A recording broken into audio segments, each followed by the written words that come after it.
an interesting topic of discussion. When you look across the 4 American sports, and the title of this clip is going to revolve around American sports because we have JR here, of course. And on top of that, we need Francis for the world football sort of angle on this one. Mm-hmm. But when it comes to the NFL, the NBA, MLB, and NHL, the big 4 in America, is the NFL the least predictable?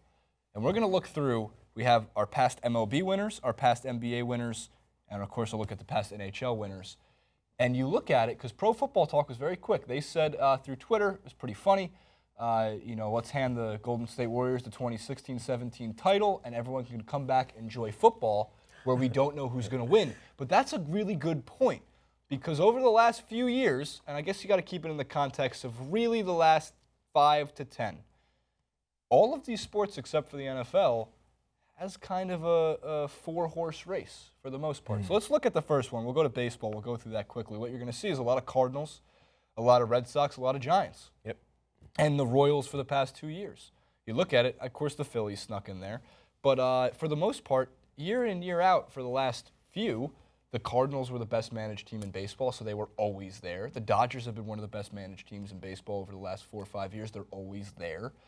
The Royals, again, could be there, even though they're not having as good of a year. I might as well throw in the extra aspect of the Dodgers part of it. They're one of the best managed teams, but the most paid teams in baseball. Right, well, the payrolls. Highest payroll. So I'm okay with that. That's part of it. Get your money. Make your money, kids. Guys will come and play for money. I'm fine with that. They will. In case you haven't heard. They will. That's true. Let's move forward, because the NBA winners, pretty much the last 17 years, has been LeBron James has been in it. Literally since 2010, 11, LeBron has been in it. Granted, the Cavs won this year. And then for the longest time, Spurs, Lakers, Spurs, Lakers back in it, Spurs win. Dwayne Wade, and Shaq Heat. Spurs again, Lakers again. It's a 2-horse, 3, 4-horse race. But you know, but see, that's the thing. If you go to the 90s, if you go to the 80s. Bulls. Yep. Bulls. Celtics, Rockets. Celtics, Bulls. Then Celtics, Lakers, Celtics, Dynasties. There's dynasties everywhere. It's the way it's always been in the NBA. If you go 2017 through 2022, it's the Golden State Warriors. Yeah, I mean, it keeps happening. It's just it's a player. Obviously, we talk about it's a shooter-driven league and it's a scorers league, and everyone that everyone considers being the best players of all time were the scorers. Yes. You know, so that's what happens. No one gives any love to Shane Battier, the no-stats all-star, man. Great defensively. NBA Players champion. played worst. NBA champion Shane Battier. Once held Kobe Bryant to 48 points. In terms of the NHL winners, really quick, it's been the Penguins, the Blackhawks, and if I'm correct, the Kings for the most part. Yeah. But let's get to the NFL, because what's interesting about the NFL, now if you go back past where I grabbed the graphic from, again, we're keeping it in context within the last few years, but just to show, because it kind of predicts the future a little bit. Let's look at the NFL graphic. The difference is, different Super Bowl winner, almost an entirely different matchup every single year.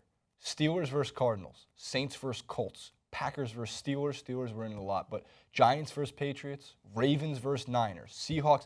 On both ends, save for the Patriots, it's not been a 2-horse race. It's been an 8, 9, 10 team race. Yeah, and it's like every time even those teams are in, they don't necessarily win. So the Patriots are always there. Steelers are seemingly almost always there. In the conversation. Right. So it's always happening that way, but obviously not a guarantee that they're going to win. And the team they place is usually different, totally different. Right, which brings at least a level of interest in other fans.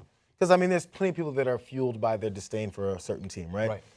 So just like with the NBA, we were talking about how consistent it was. But that level of consistency still has people watching because they want to see the Lakers lose because they kept winning. Well, of course, it creates a villainy. Now everyone wants to see the Warriors lose. They only won one. But there's something I know, but they're going to be there for a long time. Right. Or at least in the conversation. Yeah. Now, what's amazing about the NFL, I'm pretty sure in Super Bowl history, no 2 teams have met back-to-back, the same 2 teams in the NFL Finals.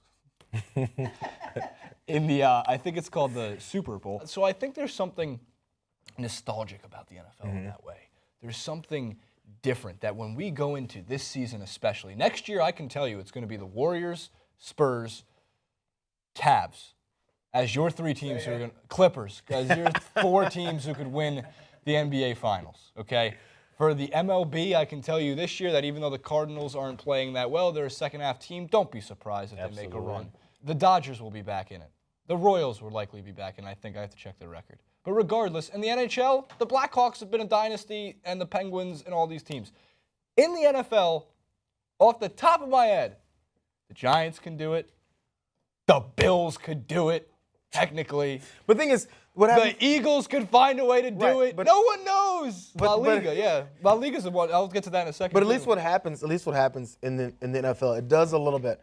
It's a short burst. There'll be a 3-year span. Like Seahawks went back-to-back. It should have won back-to-back so championships. Hard to keep your they team. went 2 straight years, won one, lost one, and should have won the second. But and then Patriots. I mean, that's kind of stressful. Again, that's the one team that's always there. If you go back again, you see the Patriots, the Giants again. And the Giants had those 2 or 3 straight years where they're always around there. So it's and they won a couple of them, you know. So but they only win 2, you know. Right. So it's at least as soon as you're getting tired of seeing this team there. Again, the Patriots is the exempt team. As soon as you get tired of seeing them, you're like, oh, these guys are here every year. You look up and like they're nowhere to be found again.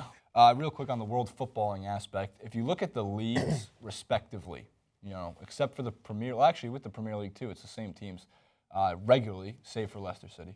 But La Liga, it's Real Madrid, Barcelona, and Atletico Madrid. Bundesliga, it's Bayern. In Ligue 1 or Ligue 1, it's PSG. In the Italian Serie A, it's Juventus, or it's Inter, or it's AC. Some of those are a little bit more. Now, the Champions League is a little different, but again, you can take La Liga as a great example.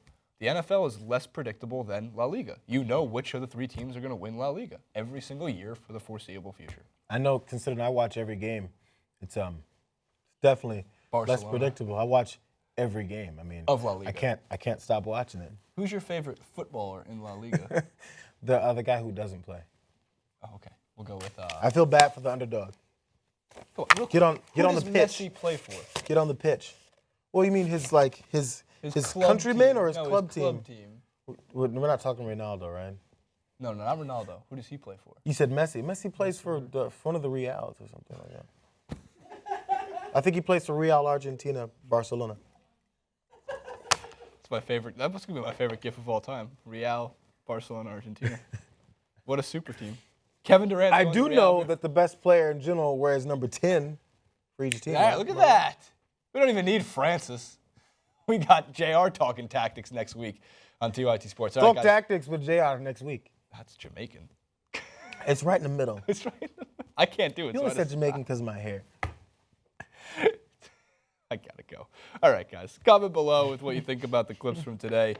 Make sure to check us out at youtube.com/TYT Sports. Thanks as always. Send all hate to at JR Jackson at all platforms. At all platforms: Facebook, YouTube, Twitter, Snapchat at JR Jackson. Burn my jersey. Put it on the video. Send it to me. You can find a Jackson jersey for sure. Absolutely. Ruben jersey's a lot harder to find. At JasonRuben91 at TYT Sports on Twitter and Facebook.com/TYT Sports. Thank you as always for tuning in. We'll see you next week.